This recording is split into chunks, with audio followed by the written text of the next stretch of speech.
যা গিয়ে স্নান করগা, সবসময় টিভি দেখলে হবে? যা স্নান করগা, সব সময় টিভির পেছনে পড়ে থাকবে। যা স্নান করগা। দোকান থেকে এলো, বাইরে থেকে স্নান করার নাম নেই। এক্ষুনি দোকান থেকে এলাম, দিয়ে টিভিটা চালালাম, আবার কানের কাছে খিচখিচ করছো?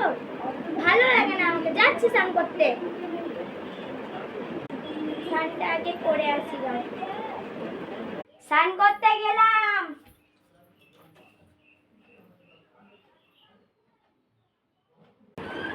স্নান করে চলে এলাম মা।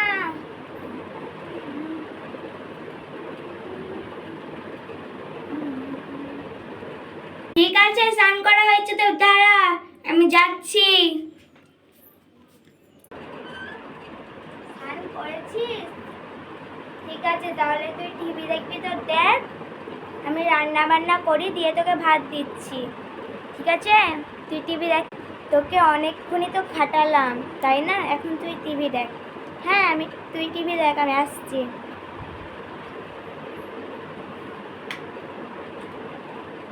টিভি চালিয়ে দিলাম, তুই টিভিটা দেখ। হ্যাঁ, তুই টিভি দেখ, আমি আসছি। হ্যাঁ,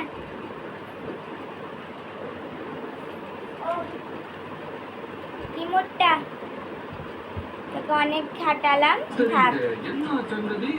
இந்த பாரு நாட்டிமுத்து, தேவையில்லாம வார்த்தையை பிரட்டி வார்த்தையை வளர்த்து சண்டை வளர்க்காது. எதை சொல்றதா இருந்தாலும் நேரடியா சொல்லு. எது நேரடியா சொல்லுமா? এই নে চকলেটটা খা, আমি চলে যাই। ঠিক আছে মা, তুমি যাও। মা চলে যাচ্ছে তো, বাই বাই মা, তুমি রান্না করো গা। মার যে কি হলো, আমার সাথে এত ভালোভাবে ব্যবহার করছে।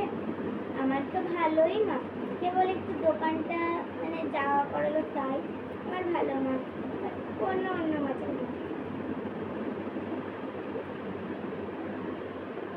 আমি টিভিটা দেখি। বাবু, এই খেন্তিমা, তুই চুলটা আঁচড়ে টিপটে পরে নে, এই টিপটা পরে নে। হ্যাঁ, তুই রেডি হয়ে নে, টিপটা পর চুলটা। ঠিক আছে মা, আমি রেডি হয়ে নিচ্ছি। চুলটা আঁচড়ে নি, না আগে টিপ করে নি। এবার চুলটা আঁচড়ে নি।